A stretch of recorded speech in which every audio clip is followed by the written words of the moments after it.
COVID-19, trend melegakan hasil usaha bersama. Saya melihat satu entry oleh Datuk Seri Najib Razak, dia mengemukakan graf ini.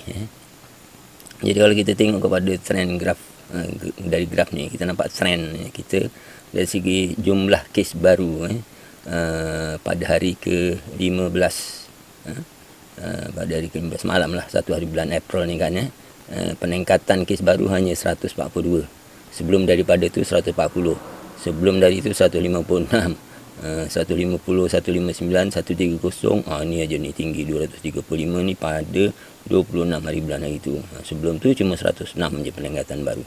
Jadi kita lebih kurangnya tu kita dah mula kes baru ni dah mula macam pada sekitar 140, 150 gitu je sekarang ni kan, ya. Alhamdulillah. Ini satu satu keadaan yang agak melegakan lah, dalam tempoh 1, 2, 3, 4, 5, 6 hari ni kita berada pada lebih kurang 140, 150 peningkatan kes baru. Jadi ini satu kelegaan lah kepada kita, dan dalam masa yang sama dari segi kes yang sembuh meningkat. Jadi ini alhamdulillah satu rahmat lah atas kebersamaan kita semua dalam menjalankan perintah kawalan pergerakan tu. Jadi ini trend ni satu lagi ni, kalau kita ambil lagi dari awal kita banding dengan kes di Itali, peningkatan kes baru antara Malaysia dan Itali. Ini Malaysia, ini pun ambil daripada Facebook Datuk Seri Najib Razak jugalah. Ni 18 hari bulan ni kita mula mengenakan perintah kawalan pergerakan. Jadi kita lepas tu peningkatan kes baru kita lebih kurangnya lah dalam keadaan stabil, cuma ada satu kali ni kan, 235 tu je lah. Lain daripada tu kita sekitar 140, 150 ke gitu je. Sampai 31 Mac lah ini, 140. Sedangkan di Itali tengok tu sampai 3,000 lebih. 3,000 lebih kes baru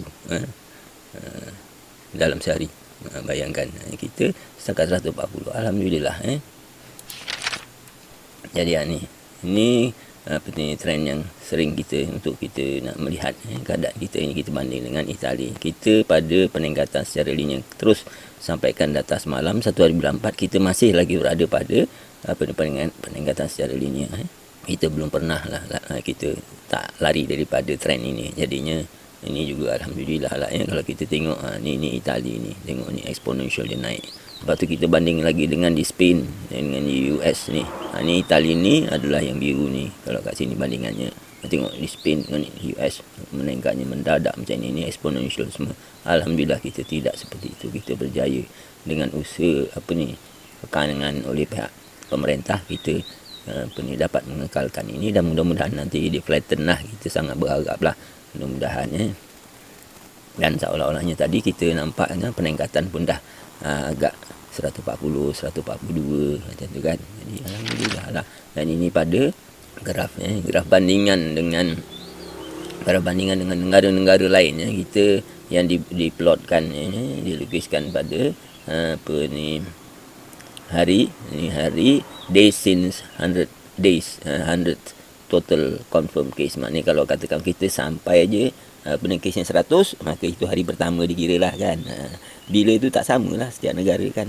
Mencapai je 100 kes dikira hari pertama lah untuk kes kajian yang ini ni, digrafkan ini. Lepas tu paksi Y nya dia logarithmic, 100,000, 10,000, 100,000 gini kan. Bila dia pelotkan macam gini, kita tengok kita Malaysia di sini, Indonesia yang ni bawah kita lagi lah masa tu kan, berdasarkan data ni. Tengok kita di bawah Australia ni, di bawah UK. Jadi ni UK ni kan. Jadi South Korea sini. Jadi ini kita berbanding dengan negara-negara Eropah yang lain lah. Tengok ni, US ke, Eropah ke, China ke, South Korea. Kita sederhana lah kita dekat sini ni. Dan kalau kita banding dengan graf yang sebelum tu kan, yang saya updatekan, ni Malaysia punya trend berbanding dengan negara-negara lain. Ni Eropah, macam US ni pada 19 bulan 3, ini pada 27 bulan 3, mencanak naik macam tu kan. Macam tu. Ni banding di Malaysia, kita sampai ke semalam pada 1 hari bulan 4. Ni data tambahan. Pasal data awalnya tu pada 21 hari bulan 3 baru ni. Jadi kita dah mula nak mendata lah kat sini ni kan banding ni kan kita nampak kan kita nak menghala ke arah macam South Korea yang mula setelah dah dapat mengawal keadaannya, China macam tu kan, flattening macam tu. Kita mula ke arah itu. Alhamdulillah usaha-usaha yang dijalankan di negara kita oleh pihak pemerintah dan ditaati oleh majoriti penduduknya menghasilkan seperti ini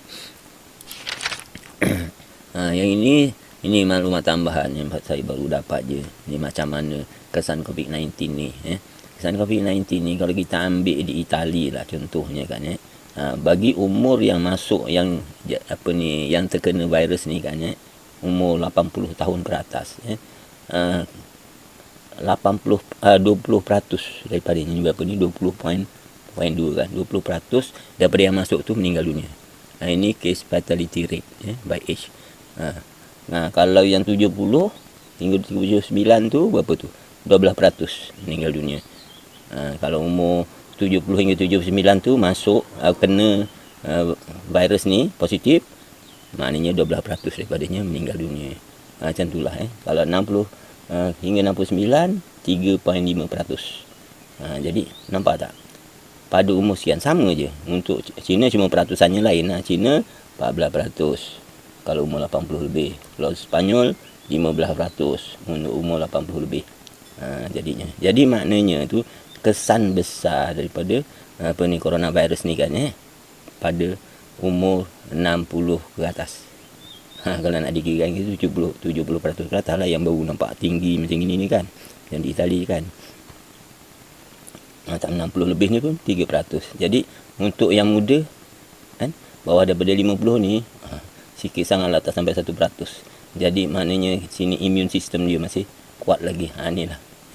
Pada umur 50 hingga 59 tu kalau di Itali cuma 1%. 100 orang yang umur ni masuk ke hospital positif COVID-19, 1 meninggal. Macam itulah lebih kurangnya kan.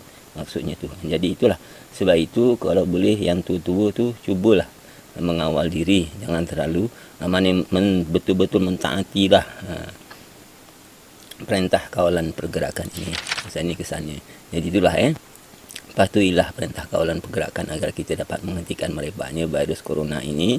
Bersama kita membenteras merebaknya virus corona ini. Hari ini kita dah hari yang ke-16. Hari yang ke-16 kita dalam perintah kawalan pergerakan ini. Mudah-mudahan kita dapat mengawal mudah-mudahan pertanda-pertanda yang positif tu dapat berterusan sehingga kita dapat bebas daripada wabak coronavirus ini. Sekian, wassalamualaikum warahmatullahi wabarakatuh.